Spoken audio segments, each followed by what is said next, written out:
그렇게 5주 만에 섰습니다만 말씀을 나눌 수 있어서 참 기쁘게 생각합니다. 최선을 다해서 준비했는데요. 우리 사랑하는 성도들의 삶 가운데 이 말씀이 하나님의 큰 은혜와 또 축복으로 임하는 시간 되기를 주님의 이름으로 축원합니다. 어려워서 제가 성장 배경을 좀 간간히 말씀드릴 때가 있는데 오늘도 좀 그 얘기를 잠깐 드립니다. 살던 제 집의 사랑방에 방 한 칸을 아예 이렇게 층층이 판때기를 만들어서 누에를 좀 키운 적이 있습니다. 제가 하는 일은 이제 부모님이 뽕나무를 가져다 놓으시면 그걸 이제 들고 방에 들어가서 누에 먹이로 이렇게 주면 이렇게 일제히 수천 마리 누에가 먹는 그 소리를 들으면 참 감미로운데요. 사각사각 하는 소리가 이렇게 들립니다. 참 좋습니다. 그리고 누에가 성장하면은 이제 꿈틀거리는 송충이 같은 벌레 같은 모습이었는데 이제 거의 다 자라면은 이제 고치를 만들게 되죠. 자기 입에서 나오는 실을 감아서 동글 하얀 이렇게 알맹이처럼 생긴 고치를 만들어서 그 속에 며칠을 지내게 됩니다. 그리고 나오면 누에 나방이 되는 거죠. 나방이 되기 전에 이제 그 고치를 끓는 물에 삶으면은 끓는 물을 넣어 놓으면은 그리고 조금 시간이 지나서 젓가락으로 휘 저으면은 실이 이렇게 따라 나오거든요. 그리고 그걸 물레로 이렇게 돌리면은 이제 계속 뽑아져 나오죠. 그래서 우리가 흔히 고급 원단으로 사용하는 실크 명주라고 하는데 그런 것들이 이제 이렇게 타래로 만들어서 이제 갖다 파는 그런 모습을 어렸을 때 보곤 했습니다. 그 길이만 해도 고치 하나에서 나중에 자료를 찾아보니까 한 1.2kg가 된다고 그래요. 길이가 엄청난 길이의 양을 생산해서 고치를 내고 그 고치로 실을 만들어서 옷감을 만드는 그런 과정인 거죠. 나비의 우리 화려함이 우리가 볼 수 있지만 나비도 나비가 되는 과정도 이런 흡사한 과정을 거칩니다. 애벌레로 시작해서 성장하면서 고치 속에 들어갔다가 마치 어떤 면에서는 외형적으로 죽은 것처럼 보이지만 그 안에서는 전혀 새로운 생명이 준비되고 있고 또 때가 되면 고치를 터치고 나와서 형형색색의 아름다움을 가진 날개를 가진 나비가 되어서 하늘을 날아가는 것을 보게 됩니다. 자연의 신비를 좀 보게 됩니다. 우리 육체도 이런 변화와 같은 일들이 있을 것을 성경에서 우리는 좀 찾아볼 수 있습니다. 성도의 몸이라고 하는 것은 단순한 몸을 가지고 살다 죽으면 그냥 그것이 끝이 아니라 하나님이 준비하신 새로운 생명의 세계로 옮겨가는 과정이 분명히 있습니다. 마치 지금 우리가 가진 몸은 애벌레의 옷 같지만 부활 때에는 나비의 옷과 같은 영광스러운 몸의 변화를 입게 된다는 것입니다. 특별히 오늘 고린도전서 이제 15장 전체를 좀 계속 살펴보고 있는 마지막인데 부활장입니다. 지난번 설교 가운데 우리는 예수 그리스도께서 죽은 자들 가운데서 다시 살아나 잠자는 자들의 첫 열매가 되어서 그를 믿는 우리도 함께 부활하며 그 부활의 능력으로 살아가는 자라는 사실을 살펴보았습니다. 오늘은 우리가 가진 그 그리스도를 믿음으로 우리가 부활하게 되는 영혼의 부활과 더불어서 몸에 대한 부활을 말씀드리고 싶습니다. 여러분, 그리스도인이란 어떤 사람입니까? 그리스도인이란 우리는 성도는 영원히 살아난 자입니다. 예수 그리스도를 믿으며 하나님을 믿는 자는 영원히 사는 생명을 가진 자입니다. 그리스도와 함께 연합되어서 새로운 생명으로 태어난 거듭난 생명을 가진 사람을 가리킵니다. 그리고 특별히 그리스도인은 이런 운명처럼 주어진 것이 있습니다. 즉 오늘 살펴보자 하는 말씀인데 우리는 장차 몸의 부활을 기다리고 있다는 것입니다. 성경은 이 사실을 뚜렷이 밝히고 있습니다. 오늘 첫 구절인데 한번 볼까요? 고린도전서 15장 44절 다 같이 한번 읽어볼까요? 육신의 몸으로 심고 신령한 몸으로 다시 살아나니 육의 몸이 있은즉 또 몸에 영의 몸도 있느니라. 영원한 생명의 안전한 부활의 몸을 가지게 될 것이다 라는 이야기입니다. 이것을 바라고 믿고 살아가는 것을 부활의 소망이다, 그렇게 말합니다. 부활의 이러한 소망을 가지기 전에 우리의 삶을 좀 보면 이 땅에만 집착하며 세상이 전부인 것처럼 살았었습니다. 작은 것에 만족하면서 땅에서 일어나는 일들로 웃고 울면서 그냥 어쩌면 이렇게 살아가다가 죽으면 그만이지라고 생각하는 마음으로 살기도 했습니다. 장래에 어떻게 될 것인가에 대한 갈 길을 모른 채 막연한 삶을 동행하면서 살아왔었습니다. 그러한 우리가 예수 그리스도를 믿음으로 그리스도와 함께하는 새로운 삶을 시작합니다. 그리고 우리는 이 땅을 살지만 몸의 부활까지도 기다리는 자입니다. 땅에서의 삶이 전부가 아니며 여기가 끝이 아니라는 사실을 잘 이해해야 합니다. 영광스러운 그리고 몸의 부활도 우리에게 있다는 것입니다. 그 몸의 부활을 기다리면서 현실 속에서 성실하게 살아갈 때 우리에게 주어질 영광스러운 보상도 또한 기다리고 있습니다. 그래서 우리의 삶이 소중하고 이러한 상급을 바라보는 자들이 이 땅을 또한 어떻게 살아가야 될 것인가에 대한 여러 가지 주시는 교훈을 이 본문을 통해서 함께 살피면서 말씀을 상고하고자 합니다. 첫 번째로 다루고 싶은 말씀은 이것입니다. 우리의 몸은 부활을 기다리고 있다는 것입니다. 사람이 죽게 될 때 우리의 몸은 땅에 묻히게 되지만 주님이 이 땅에 다시 오셔서 우리를 부르실 때 우리의 몸도 주님처럼 새로운 몸을 입고 부활하게 된다는 사실입니다.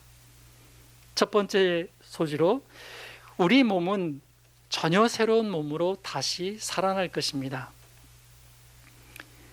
신령한 몸으로 우리는 변화될 것입니다.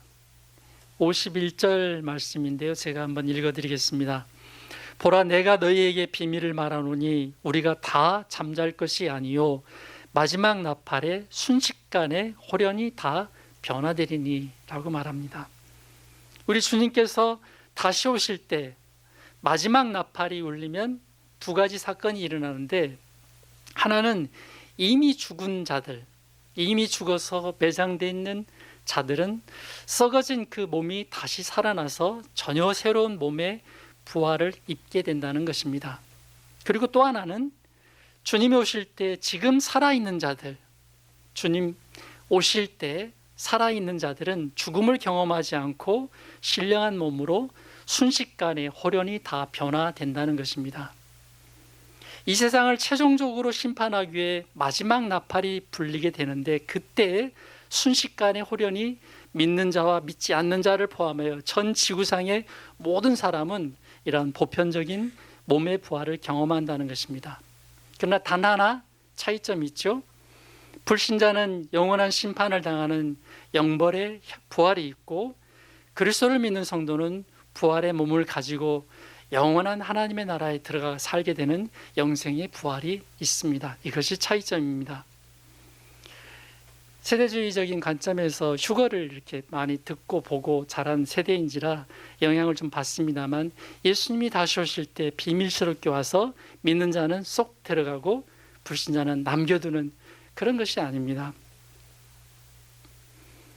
불신자만 남겨놓는, 그래서 다들 어디 갔대 하고 당황하고 두려워하고 떠는 그런 관계가 아니라 마지막 나팔이 불면 그때가 곧 끝입니다. 모든 사람은 영원한 형벌의 부활로 들어가든지 영생의 부활로 들어가든지 둘 중 하나가 될 것입니다. 그리고 오늘 저는 이 본문에서 좀 기억하고 싶은 것은, 하나님은 우리 성도의 영혼뿐만 아니라 우리의 몸도 신령한 몸으로 변화되는 몸의 부활을 준비하셨다는 것입니다. 쓰다가 낡아지면 버려버리는 물건처럼 죽어서 썩어 없어지면 그만이지 않은 하찮은 몸, 아무 쓸모없는 몸, 그런 것이 아니라 우리 몸도 소중하기 때문에 하나님은 그 몸도 함께 부활시킨다는 것입니다. 이러한 가르침은 헬라 문화권의 사람들에게 매우 낯설고 충돌이 되는 그런 내용이었습니다. 왜냐하면 당시 헬라인들은 이런 개념이죠. 몸은 우리 영혼을 가두는 감옥이자 무덤과 같다고 보았습니다. 그래서 죽음은 죽는다는 것은 그 감옥과 같은 몸에서 벗어나서 구원을 받는다. 그러니까 영혼이 소중하고 육체는 악하다, 영혼은 선하다, 이런 개념이 풍부했기 때문에 몸을 그렇게 소중히 여기지 않았던, 그리고 몸으로 살아가는 것을 무가치하게 아무거나 아무렇게나 살아갔던 자유분방한 그런 모습이 다분히 많았던 시대적인 상황이 있습니다. 이런 헬라적 세계관의 영향으로 고린도 교회에서도 35절을 보면 죽은 자가 어떻게 살아나며 어떠한 몸으로 다시 올 수 있느냐 하면서 질문하는, 또 그런 질문에 대한 사도 바울의 답변이 이렇게 나옵니다. 그런 시대적인 영향 속에 몸도 부활한다고? 그게 가능할까? 그럴 수 없지, 아니야 라는 반론을 제기한 것이죠. 사랑하는 성도 여러분, 지금도 사람들은요, 몸의 부활에 대한 합리적인 의심을 갖습니다. 이 중에도 혹시 있을지 모르겠습니다. 우리 몸이 부활한다, 그럼 어떤 모습으로 부활할까요? 상상을 해보신 적 있습니까? 사람들은, 일반적인 사람들은, 어떤 사람은 어린 나이는 그럼 어떤 몸으로 부활하지? 천국에서도 애기들 또 봐야 되나? 불구자로 살다가 죽으면 그대로 불구자로 또 부활하는가? 문신한 사람은 얼굴에 얼굴까지 도배한 사람들 있지 않습니까? 천국에서 그런 사람들이 막 걸어 다닌다. 와, 천국이 맞나 싶을 만큼. 그런 사람은 어떻게 되지? 화장한 사람은, 불에 태워서 화장한 사람, 바다에 빠진 사람, 장기 이식을 한 사람, 폭발로 몸 하나 남지 않은 사람의 몸은 또 어떻게 되는가 하며 여러 가지 물리적 조건들을 들어 부활을 이해할 수 없고, 그래서 믿지 못하는 사람들이 여전히 존재합니다. 굳이 성경이 말하는 바를 조금 제가 확언해 드린다면 이런 구절을 하나 소개해 주고 싶습니다. 계시록 20장 13절에 바다가 그 가운데서 죽은 자들을 내주고 또 사망과 음부도 그 가운데에서 죽은 자들을 내주매라고 표현하죠. 여기 내준다라는 말은 돌려준다는 것입니다. 바다와 사망과 음부도 그 가운데서 죽었던 사람들의 모든 흔적을 그대로 돌려준다는 것이죠. 입자로, 분자로, 또 쪼개면 원자로, 더 쪼개면 양성자, 그 남아있는 어떤 한 부분이라도 내어준다면, 하나님께 가면 하나님은 전혀 새로운 몸으로 우리의 몸을 신뢰한 몸으로 변화시킨다는 것입니다. 우리의 몸뿐 아니라 마음도 생각도 우리의 관계도 다 변화됩니다. 영광스러운 모습으로, 완전한 모습으로 모든 것이 변합니다. 마치 씨앗을, 조그만한 좁쌀 같은 씨앗 하나를 심지만 그것이 자라서 열매로 나올 때는 씨앗과 전혀 상반된 모습의 아주 좋은 것들로 펼쳐서 보여주는 것처럼 우리의 몸도 전혀 새로운 몸으로 변화된다는 사실입니다. 이것을 잘 이해해야 합니다. 사랑하는 성도 여러분, 몸의 부활에 대한 이런 정확한 이야기를 좀 하는 이유는 이에 대한 바른 이해와 또 이에 대한 우리의 태도가 중요하기 때문입니다. 어떤 사람은 굳이 또 우리의 몸이 전혀 새로운 몸으로 부활하여 다 변한다면 현재를 살아가는 우리의 몸을 대충 살아도 되지 않느냐, 또 굳이 몸을 관리해야 되느냐, 우리 몸이라는 몸을 통해서 살아가는 모든 것을 적당히 또 굳이 성결하게 살고 절제하며 살 필요가 없지 않느냐, 되는 대로 살면 되지 않겠냐는 생각을 할 수도 있습니다. 그러나 몸이 원하는 대로 자기 마음대로 살면서 살아간다면 궁극적으로는 도덕적 타락을 가져오고 또 이러한 정욕적인 생각 속에서 살면서 결국은 우리 영혼을 망가뜨리게 되는 그런 결과를 낼 것입니다. 바울은 이런 부분에 대해서 계속적으로 말하기를, 너희 몸은 하나님의 성령이 거하시는 전이다, 성전이다. 너희 몸을 소중히 여기서 값으로 산바되었고 그 몸을 통해서 하나님께 영광 돌리는 삶을 살아야 된다. 그렇게 계속적으로 권면합니다. 사람들은 영원한 것이나 우리의 영혼에 대한 관심을 좀 두지 않는 그런 세대처럼 보입니다. 지극히 현실적인 것에 만족을 하고 이 땅이 보이는 것만 전부로 생각하고 사는 경향이 다분히 많습니다. 노아의 때와 같이 먹고 마시며 시집가고 장가가고 일상의 가치를 두고 살아가는 자들이 참 많이 있습니다. 먹고 마시며 살아가는 것이 죄가 아니라 일상에만 매여 있는 그런 모습이 문제가 된다는 것입니다. 자기 영혼에 관심을 갖지 못하는 이런 세대 속에서 우리는 어떻게 살아야 될까요? 어떤 한 분을 제가 잘 압니다. 교회 성탄절 성극에 교회에 갔다가 성극을 보면서 지옥을 이렇게 연출하는 장면을 보면서 나의 영혼은 어떻게 되는가 하는 고민을 좀 하게 됐고, 그 두려움 때문에 교회를 출석하게 됐습니다. 성경 공부를 통해서 예수님을 믿고 진정한 영혼의 안식과 평안을 찾았고 그의 생애 믿음의 삶을 살며 천국을 소망하며 살아갑니다. 참 귀합니다. 자신의 영혼이 어떻게 될 것인가를 두려워하며 찾는 마음을 갖는다는 것은 우리에게 주신 하나님의 큰 축복인 줄 압니다. 자신의 몸과 영혼이 어떻게 될지, 어디로 가게 되는지 전혀 모르면서 일상의 일에만 집중하며 자기 운명에 관심을 갖지 않는다면 이 세상에서 그는 가장 어리석은 자입니다. 모든 것을 멈추고 우리 깊이 우리 자신의 내면을 들여다보고 생각해야 될 때인 줄 압니다. 몸의 부활, 영광스러움이 기다리고 있는 그때를 앞에 두고 있다라는 것, 그 앞에서 나는 누구인가라는 반문의 질문이기도 하고 우리 자신이 그때를 대비하며 살아야 된다는 귀한 교훈을 주고 있습니다. 적용해 볼까요? 당신은 성령으로 거듭났습니까? 여러분의 마음과 인격 안에 하나님의 생명을 받았습니까? 성령으로 말미암아 예수 그리스도를 믿음으로 진정한 영혼에 거듭났습니까? 그리스도와 함께 죽고 그리스도가 내 안에 사시는 일에 깊은 연합의 관계를 맺고 있는 사람이 분명합니까? 이 생명의 관계를 가진 자는 주님 오실 때 부활의 몸을 입고 그리스도와 영원히 함께 살게 됩니다. 할렐루야. 우리가 이 땅을 살아가지만 주님 오시면 우리의 몸도 함께 부활합니다. 물론 그때는 아무도 모르죠. 목사님 그때가 언제요? 그렇게 물어보지 마십시오. 저 모릅니다. 오직 하나님만 아십니다. 그때 그날을 우리는 준비해야 합니다. 오늘 예수 그리스도를 분명하게 나의 구주요 주님으로 믿어야 합니다. 대단히 중요한 고백입니다. 왜냐하면 같은 부활이지만 영원한 형벌에 들어가는 부활이 있는 반면 영생에 들어가는 부활도 있기 때문입니다. 어떤 부활을 기다리고 있으며 확신합니까? 오늘 이 말씀을 통해서 우리 영혼을 향해서 각자 자신에게 질문을 던져보면서 이 답을 찾아가는, 또 찾고 확신하는 그런 기회가 될 수 있기를 주님의 이름으로 부탁합니다. 두 번째로는 거듭난 사람은 몸도 부활한다는 사실입니다. 로마서 8장 11절 말씀에 너희 안에 거하시는 그의 영으로 말미암아 너희 죽을 몸도 살리시리라 했습니다. 우리는 그리스도를 믿음으로 우리의 영혼이 이미 부활한 자입니다.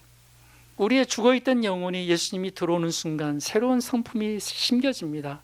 그분이 내 안에 사시고 그분이 내 안에서 행하시는 일들을 따라 살아가는 것을 즐거워합니다. 그리고 그런 삶을 살다 주님 다시 오시면 그때 주님과 같은 몸으로 다시 부활합니다.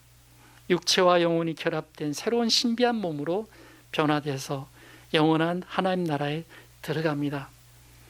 우리의 몸과 영혼이 가야 할 곳이 분명히 있습니다. 영원한 하나님의 나라입니다. 이 세상 살다 죽으면 끝이 결코 아닙니다. 전혀 새로운 삶의 시작을 하게 되고 몸의 부활을 믿는 자로서 영원한 것을 더 소중히 여기고 이 땅을 살아갈 수 있기를 예수님의 이름으로 축원합니다. 앞에서 우리의 몸은 부활을 기다린다는 사실을 첫째로 살펴봤습니다. 둘째로 우리가 몸으로 행하는 일은 매우 중요하다는 사실입니다. 우리는 영원히 부활한 자로서 몸도 분명히 부활할 것입니다. 지금 여기서 몸으로 살아가는 그래서 현재의 삶이 아주 중요합니다. 왜냐하면 우리가 지금 여기서 몸으로 행하는 모든 것은 장차 영원롭게 될 그 부활의 몸과 연결선상에서 살고 있기 때문입니다. 어떤 삶을 사느냐에 따른 어떤 결과가 있기 때문입니다. 우리가 주의 일을 힘써 행해야 될 한 4가지 영역들을 조금 생각해 보고 싶습니다. 고린도전서 15장 58절 말씀인데요, 같이 한번 읽어볼까요? 시작.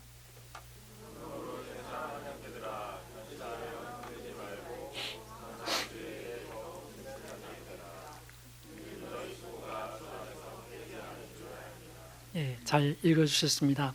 우리 첫 번째 숫자를 먹였는데요, 그러므로라는 단어죠. 그러므로 앞에서 다룬 15장까지 다룬, 또 15장에 특별히 예수님의 부활을 다룬, 그리고 우리의 몸의 부활을 다룬 이 사실의 모든 결론입니다. 그리스도 안에서 우리가 몸의 부활을 믿는다면 부활의 신앙을 가진 자답게 믿음의 삶을 견고히 살라는 것입니다. 지금의 삶을 어떻게 사느냐 하는 것은 매우 중요하다는 것입니다. 몸으로 사는 것은 다 쓸데없는 것이야, 굳이 그렇게 살아지 않아도 돼 하는 당시 문화에 젖지 말고, 그러므로 이런 사실이 우리 앞에 있기 때문에 우리의 현재를 소중히 여겨 살아야 된다라는 권면입니다. 적어도 부활의 소망을 갖는다는 것은 영적인 우리의 삶도 있지만 현실을 부정하는 것이 아니라 부활의 몸을 입기까지 하나님이 우리에게 주신 현장에서 각자 자기에게 주어진 일을 성실히 행하는 것, 그러므로 내게 주어진 현장, 내 몸으로 살아가는 이 현실이 가장 중요하다는 사실입니다. 이런 관점에서 우리의 삶을 살아야 된다는 말입니다. 두 번째는 주의 일을 힘써야 합니다. 여기서 본문에서 말하는 항상 주의 일에 더욱 힘쓰는 자들이 되라 했는데, 부활하신 주님이 기뻐하시고 하나님이 영광을 받으시는 모든 활동을 말합니다. 주의 일은 조금 더 넓게 우리는 좀 이해하고 우리의 삶을 좀 바라봐야 될 줄 압니다. 단지 교회 안에서만 행하는 일을 의미하지는 않습니다. 우리가 행하는 일상의 모든 일이 주의 일이 되도록 만들어 가야 합니다. 무슨 일을 하든지 주님이 주신 마음으로 주님께 하듯 즐겁게 행할 때 그 일은 주의 일이 됩니다. 학생이라고 한다면 자신의 학과 공부에 하나님의 지혜를 구하고 의지해서 최선을 다하십시오. 시문대로 거두는 법칙 아래 열심히 공부해서 좋은 결과, 또 좋은 목표를 이룰 수 있길 바랍니다. 가정에서 주부는 청소하고 밥하고 또 관심을 가지고 자녀들과 대화를 하면서 또 남편을 뒷바라지 하는 모든, 어쩌면 자질구레한 일들을 가장 많이 하는 그런 손길이기도 합니다. 그 일을 주님을 기쁘시게 하기 위한 목표를 가지고 행한다면 그 일 역시 주의 일이 됩니다. 직장에서 상사의 눈치를 보며 힘들어도 참고 견디며 살아가는 것도 주의 일이 될 수도 있습니다. 이런 고백이죠. 주님이 이 직장에 나를 두셨기에 주님을 위해 저는 일합니다 하는 마음으로 힘쓰는 것입니다. 믿습니까? 집에 저희 딸 둘이 있는데 영적인 삶에 대한 관심과 또 주님을 더 잘 섬겼으면 하는 마음에 툭 제가 딸, 주의 일을 조금 더 힘써 하면서 지나가는 말로 권했는데요. 그렇게 얘기를 하더라고요. 좀 충청도식의 완강한 사투리적 표현인데, 뭔 소리요? 한국 교회를 섬기고 있는디 하면서 디자인 하거든요. 회사에 출근해서 그 교회 홈페이지 제작 이렇게 뭐 했던 잘 사람들이 볼 수 있게 이렇게 만드는 그 코딩으로 해서 하는 일인데 대단한 일을 하는 거죠. 그리고 그 일을 통해서 성도들이 편안하게 보고 듣고 교회 홈페이지를 활용하니까요. 그리고 가족여행을 한번 경주로 간 적이 있는데 기와집으로 지은 큰 교회가 있더라고요. 딱 보더니 저 교회 홈페이지 내가 있는데 하면서 딱 말해서 한번 찾아뵐까 하고, 다음에 여행지는 그 홈페이지 제작한 교회들을 한번 전국 순례하는 걸로 해볼까, 그런 생각을 해본 적이 있습니다. 여러분, 우리에게 주어진 일, 우리의 재능, 그것을 쏟는 현장, 그것은 일의 목적이 물론 재직능지는 아니지 않습니까? 사회 여러 가지 일들 속에서 감당해야 되는 우리에게 주어진 고유의 일들인데, 그 일을 일로 할 것이냐, 주님을 위해서 내가 할 것이냐, 이 일이 주님을 영광 올려드리고 주님 뜻을 이루는 결과를 내는 그런 일로 이해하고 주님 섬기는 마음으로 하겠다라는 마음을 품고 행할 때 그 일은 곧 주의 일이 될 수 있는 것입니다. 우리의 모든 일들이 그런 관점에서 우리의 생애를 바라볼 수 있기를 바랍니다. 세 번째로는 더욱 힘써야 하는 일이 있습니다. 여기 힘쓰다라는 것은 과잉되는 것을 말합니다. 그러니까 넘쳐서 초과해서 아주 풍부하게 되는 그런 의미입니다. 단순한 노력 이상의 믿음에서 오는 헌신과 끈질긴 실천을 강조한 말입니다. 하나님이 주신 사명에 전심을 다하라는 명령의 어조적 표현입니다. 특별히 우리가 힘써야 할 일은 복음 전하는 일입니다. 우리 담임 목사님도 잠깐 광고를 드렸지만 신앙 세미나를 이렇게 개최를 하게 됩니다. 갑자기 되어진 일은 아니고 오래전부터 기도를 해오셨는데 강사 섭외가 쉽진 않아서 주저주저 하시다가 하나님 특별한 은혜 가운데 섭외가 되고 부득불 짧지만 긴급하게 개최를 하게 되었습니다. 어쩌면 많은 일들이 있고 우리의 생활 리듬이 있고 생각지도 못한 일인데 이 일들을 또 해야 하는가 하는 그런 일로 소극적인 태도를 보일 수도 있습니다. 그러나 가장 힘써야 될 중요한 일입니다. 말씀을 전파하는 일을 때를 얻든지 못 얻든지 항상 힘쓰라 하셨기 때문입니다. 예수 그리스도의 복음을 전파하고 가르치는 일을 항상 힘써야 합니다. 교회의 사명입니다. 오랜 기간이 필요하기에 인내로서 그 과정을 성실히 힘써야 합니다. 많은 물질이 들고 시간이 들고 우리의 헌신과 노력이 들어지는 일입니다. 당장의 결실이 나타나지 않기도 합니다. 하지만 이 일은 하나님이 기뻐하시는 영혼을 구원하는 주님의 영광스러운 일입니다. 어디서 하든 어느 곳에서 하든 중요하지 않습니다.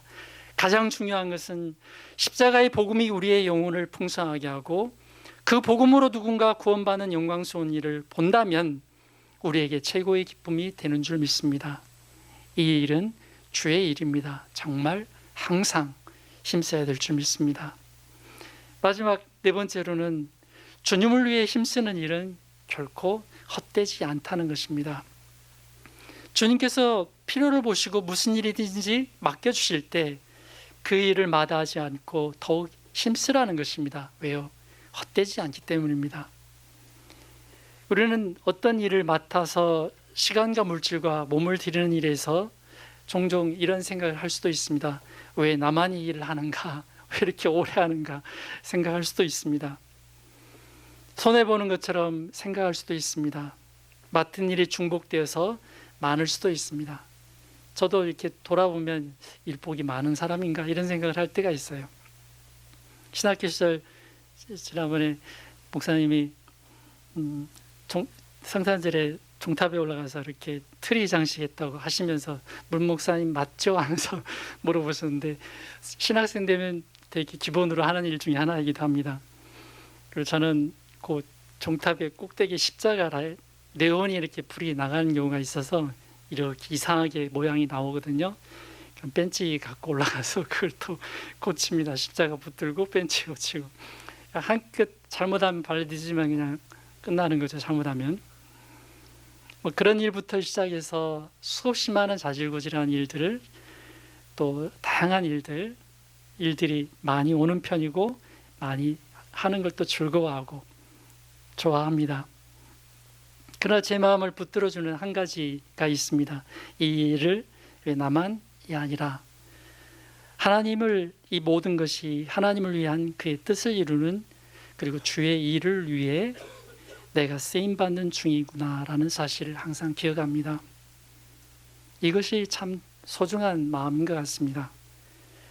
결코 헛되지 않은, 주님을 위해서 행한 이 모든 것이 결코 헛되지 않은, 이 일을 통해서 주님께서 어떤 뜻을 이루시고 자신의 영광을 드러내는 일이 될 것이다라는 믿음으로 이 일들을 감당합니다. 당장은 우리 눈에 보이는 결과가 없어도 하나님께서 이 수고를 의미 있게 하시며 영원한 결과로 보상하신다는 것을 믿습니다. 주님께 시선을 고정하면 모든 일이 영광이 되고 감사가 될 줄 믿습니다. 그러므로 우리가 주를 위해서 살아가는 일, 우리가 주님을 위해서 자신을 드리는 일, 성도를 섬기는 일, 한 사람을 돕게 섬기는 일, 복음 전하는 일, 특별한 당장의 결과가 없다 할지라도 뿌려야 될 모든 수고에 대해서 결코 헛되지 않다는 이 사실을 확신하고 하나님 앞에 우리의 최선을 다할 수 있기를 주님의 이름으로 축원합니다. 적용해 볼까요? 첫째로, 성도는 그리스도와 신비적 연합이 이루어진 사람입니다. 왜 우리는 주의 일에 힘쓰며 하나님의 뜻대로 살고자 하는 마음을 품습니까? 또 이러한 권면을 들어야 합니까? 그것은 성도의 몸이 가진 변화 때문입니다. 성도는 예수 그리스도를 믿음으로 그리스도와 신비한 연합을 가진 자입니다. 그리스도가 내 안에서 나와 함께 사시는 관계를 가지고 살아갑니다. 그래서 자기 마음대로 살던 자가 이제는 그리스도가 주시는 마음을 따라 하나님을 기쁘시게 하는 삶을 살고자 첫 발걸음을 내디게 됩니다. 그래서 아무 의미 없었던 일상의 생활이 달라지기 시작합니다. 평범했던 모든 일이 이제는 주의 일처럼 여겨져서 기쁘게 감당하게 됩니다. 살아가게 됩니다. 이런 마음이 우리에게 있지 않습니까? 예수님을 생각하면 내가 하는 일이 다 소중하다는 것이죠. 모든 일을 통해 하나님께 영광 돌리는 삶을 살고자 하는 그런 초점을 맞춘, 그래서 우리에게 와지는 일들을 즐겁고 기쁘게 감당하게 됩니다. 그리스도와 연합돼서 주님의 마음을 품고 그분과 함께하는 사람일수록 더욱 주님의 영광스러운 일에 참여하는 일, 그것을 즐겁게 한다는 것입니다. 우리 그리스도와 연합되어 있다면 이런 마음을 더 깊이 키워갈 수 있기를 바랍니다. 두 번째로는 성령의 인도하심과 그 능력으로 살아야 합니다. 성도는 하나님의 능력으로 살아가는 자입니다. 하나님은 그의 성령을 통해 우리를 도와주십니다. 세미나 이야기를 조금 더 말씀드리고 싶습니다. 총 진행을 제가 좀 갑작스럽게 맡았는데 이제 하루 만에 계획 세우고 그 다음날 모여서 전체 일을 진행부를 진행하고 있는데 계획대로 되기보다는 돌발 상황이 발생되어서 하나하나 해결해 나가면서 좀 곤욕을 치르기도 했고 결국 장소가 확정돼서 그 다음날 이렇게 답사를 한 주 지난 이후에 답사를 갔다 왔습니다. 지하 2층이다 보니까 환기 시설이 좀 잘 안 되고 약간 탁한 공기가 있어서 조금, 그리고 시설도 조금 오래된 건물인지라 약간의 미비함이 눈에 먼저 들어왔습니다. 선입견이 똑 이렇게 받쳐오는데 그래도 주신 거니까요. 하나님께 감사하고 어떻게 이것을 꾸며서 우리 최적화된 장소로 만들어가야 될지 고민을 좀 하면서 의논을 주고받게 됐습니다.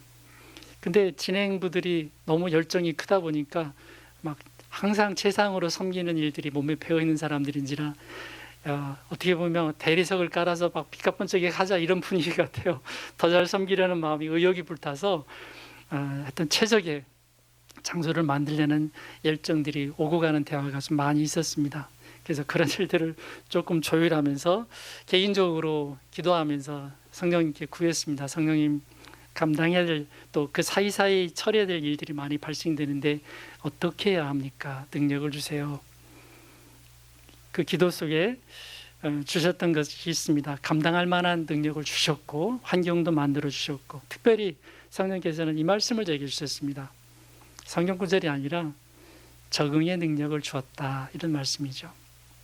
적응의 능력, 이런 능력이 있나요? 성경에 그럴지 모르겠습니다만 있습니다. 환경에 맞게, 일들에 맞게 적응하며 하나하나 해결할 수 있는 능력, 그것을 더 깊이 네 안에 심어라라는 그런 교훈이었습니다. 어떤 상황이든지 그것을 이해하고 받아들이는 마음, 또 어떤 일들이 발생되더라도 당황하지 말고 그것을 통해서 배우는 적응력. 바울이 어떤 환경과 또는 어떤 궁핍함, 비천에도 놓여졌을 때 거기에 처할 줄 아는 그런 적응 능력을 주셔서 감당한 것처럼 우리에게도 그런 마음이 필요한 줄 압니다. 그는 자족했고, 그는 때로는 절제했고, 궁핍에 처했고, 풍부할 땐 거기에 처했고, 녹아진 환경에 젖어들어 있는 그런 태도. 우리 삶에 어느 곳으로 하나님이 인도하든지 기도 가운데 인도해 주셨다면 그곳에 적응할 수 있는 마음, 나에게 맞는 환경으로 바꾸기보다도 내가 그곳에 적응하도록 나를 바꾸는 태도가 필요한 줄 압니다. 영광을 내려놓고 사람의 몸을 입고 이 땅에 내려오셨던 그리스도의 겸손, 그 낮아짐을 우리가 깊이 배워야 될 줄 압니다. 많은 진행 속에 있고 재상으로 섬기려고 하고 있지만 미비한 점이 있다 하더라도 그런 일들을 보면서 잘 적응해 갈 수 있는 그런 태도. 우리 수련회 하면서도 진행하시는 분들 고생 많이 하는데 좀 부족해도 다 이해하고 받아들일 수 있는 마음, 어느 곳에 배치하든 적응해서 그곳에서 더 큰 영광스러운 것을 볼 수 있고, 특별히 장소가 좋았냐, 환경이 좋았냐, 시설이 어땠냐라는 소리보다도 복음이 충만하게 들려지는 것을 더 소중히 여기고 그 일에 온 힘을 기울여서 기도하는 일을 더 소중히 여기는 것, 그것이 이 세미나 속에서 우리가 가져야 될, 바라봐야 될 태도인 줄 믿습니다. 많이 기도하시고 내 영혼의 복음으로 말미암아 충만케 되는, 그 복음으로 영혼들이 구원받는 그 복스러움이 가득하도록 그 하나에 온 힘을 기울여서 기도하고 참여하는 우리 모두가 될 수 있기를 예수님의 이름으로 축원합니다. 이러한 성령의 능력으로 살아갈 수 있기를 다시 한번 부탁합니다. 우리 몸은 부활을 기다린다는 사실을 살폈습니다. 그리고 부활의 소망을 가진 자는 현재의 일에 성실해야 함을 살폈습니다. 셋째로 우리를 위한 상급이 준비되어 있습니다. 우리가 믿을 때 우리의 영혼이 부활합니다. 새로운 생명을 얻습니다. 그리고 미래적으로도 우리 몸도 부활할 것을 우리는 믿습니다. 이 믿음을 가진 자가 이 세상을 살면서 하나님을 믿고 따를 때 주어지는, 받게 되는 상급이 준비되어 있습니다. 첫째 소지로 우리는 예수의 형상을 완전히 입게 됩니다. 고린도전서 우리 본문을 볼까요? 15장 49절 말씀입니다. 한번 같이 읽을까요? 시작.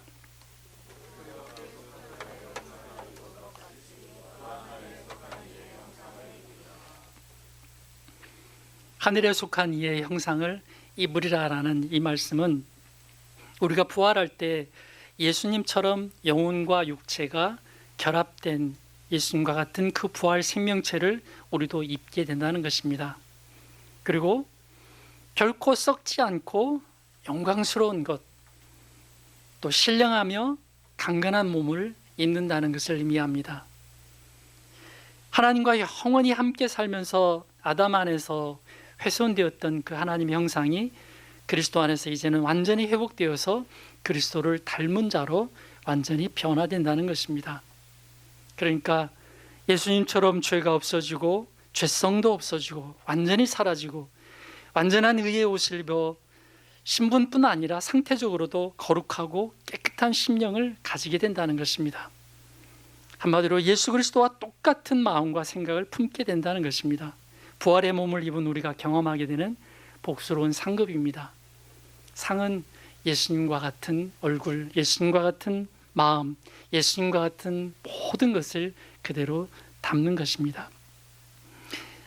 20대 때 제가 고등학교를 졸업하고 바로 신학을 했기 때문에 또 전도를 나름 열심히 뭐든지 했습니다. 유초등부 아이들을 대상으로 해서 전도할 때 이제 글 없는 책을 사용해서 황금길에 했던 천국을 소개하면서 그렇게 말했죠.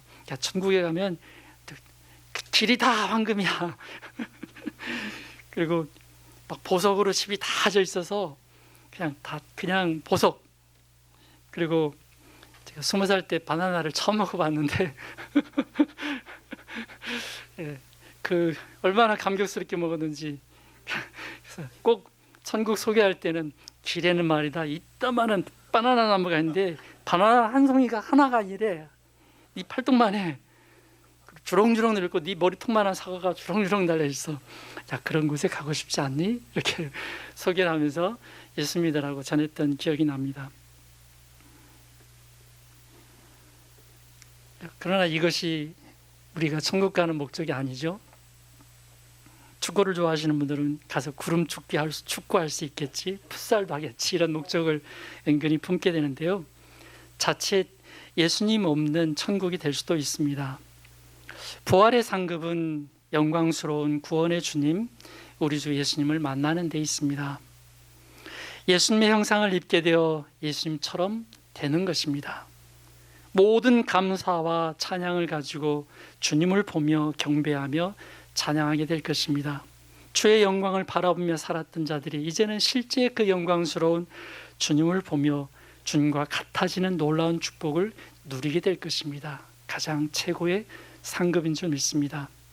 그리고 이러한 사실을 믿고 이 땅을 살아가는 성도들은 이 땅에서도 그러한 예수 그리스도를 닮아가야 합니다.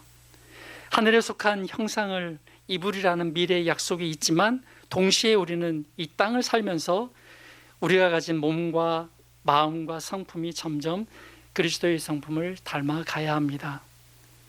예수님처럼 되는 것, 요령을 뜯어 고치면서 외모를 누구와 닮게 해주세요라는 성형수술이 많이 있지만 우리의 내면이, 우리의 외적인 모든 것이 예수님의 마음과 성품을 닮아 그분을 드러낼 수 있는 사람으로 점점 성장해가는, 또 성숙해가는 우리 생애의 최고가 목표가 되기를 주님의 이름으로 부탁합니다. 두 번째로는 우리는 예수님 때문에 받는 영원한 복이 있습니다. 세 가지 영원한 복을 받습니다. 많은 것이 있지만 저는 이 세 가지만 잠깐 나누고 말씀을 정리하고자 합니다. 첫째는 장막에서 하나님과 함께 살게 됩니다.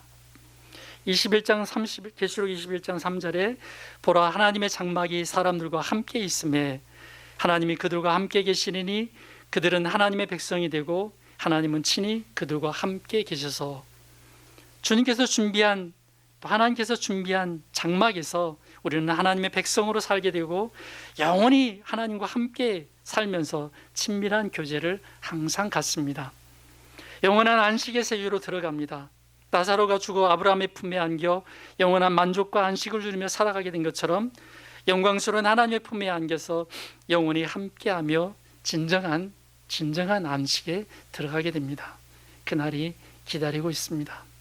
두 번째는 다시는 고통이 없습니다. 다시는 21장 4절에 보면 다시는 사망이 없고 애통하는 것이나 곡하는 것이나 아픈 것이 다시 있지 아니하리니 처음 것들이 다 지나갔음이러라. 사망이 없습니다. 슬퍼하며 애통하는 자가 없고 곡하는 소리도 없습니다. 병들어 아픈 것이 다시 있지 않게 됩니다. 거기엔 병원이 없습니다. 다 지나갑니다. 전혀 새롭게 살게 되는 영광스러운 복이 우리에게 있습니다. 현재 삶에 우리가 겪는 육신의 고통이 있죠. 그것을 안고 살아가는 것은 결코 즐겁지만은 않지만 이것은 어쩌면 우리가 이 땅을 사는 동안 잠시 잠깐의 고통인 줄 압니다. 그리고 그 고통을 통해 하나님을 더 의지하게 만들고 그 섭리 속에 드러난 하나님의 또 다른 감춰져 있는 은혜가 있기 때문에 그러한 은혜의 도구로 사용되는 줄 압니다. 그것을 이해하고 잠시의 고통을 견디면서 몸 건강관리를 잘하고 지금 주신 몸으로 감사하며 이 땅을 살아갈 수 있는, 그리고 더 영원한 그 세계 속에서 받게 될 가장 강인한 몸, 병도 없는, 아픔도 없는 그 세계를 기대하며 오늘을 견딜 수 있는 우리가 되었으면 좋겠습니다. 마지막 세 번째로는 주님께서 위로해 주실 것입니다. 계시록 7장 17절에 보면 하나님께서 그들의 눈에서 모든 눈물을 씻어 주실 것입니다. 믿습니까? 주를 위해 살아가며 힘쓰며 겪었던 모든 고난을 주님께서 잘 아십니다. 주님 때문에 믿음으로 살면서 겪는 눈물을 우리가 흘리고 시간과 물질을 들여 헌신적으로 살아가는 그 모든 것들을 주님은 다 아시고 우리의 그 눈물을 씻어주신다는 것입니다.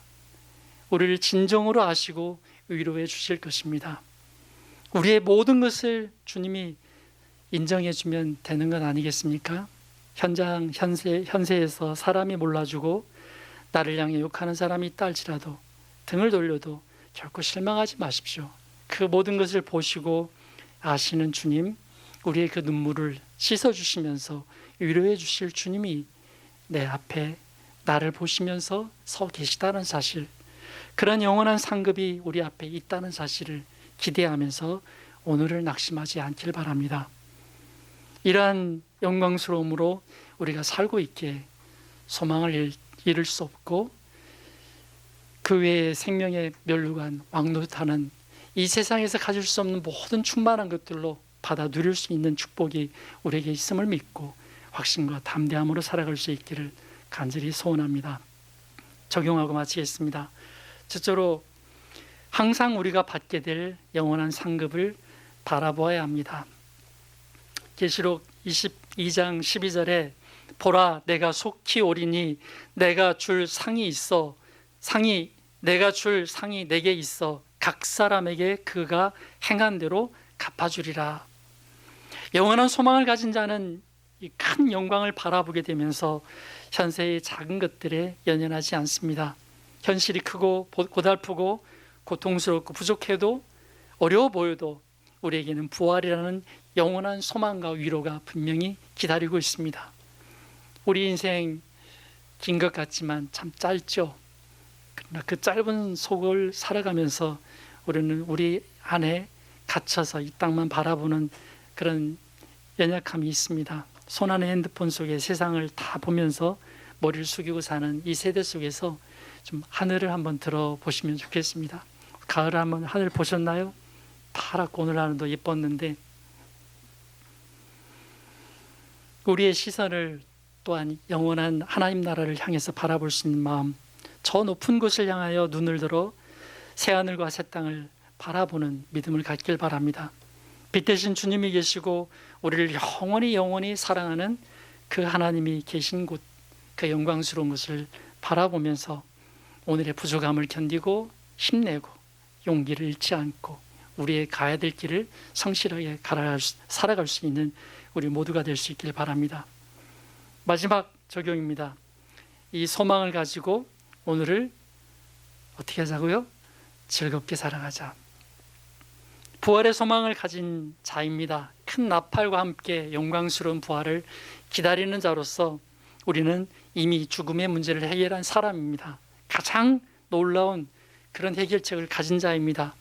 우리를 위한 영원한 하나님의 상급도 있습니다. 준비되어 있습니다.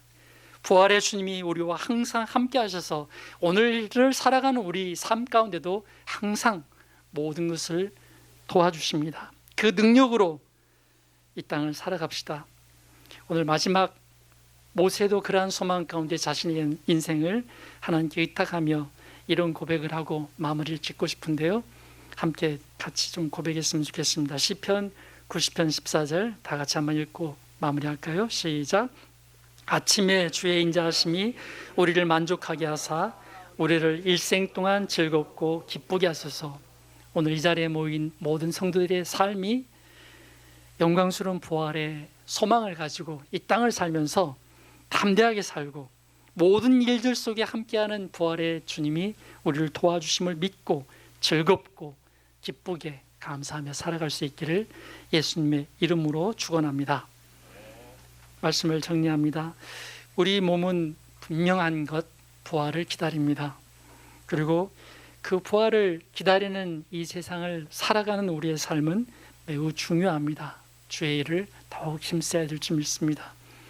그러한 삶 가운데 주시는 상급도 있습니다. 이 상급을 소망하면서 우리 즐겁고 기쁘게 그리고 담대하게 이 세상을 살아갈 수 있기를 예수님의 이름으로 축원합니다. 기도하겠습니다.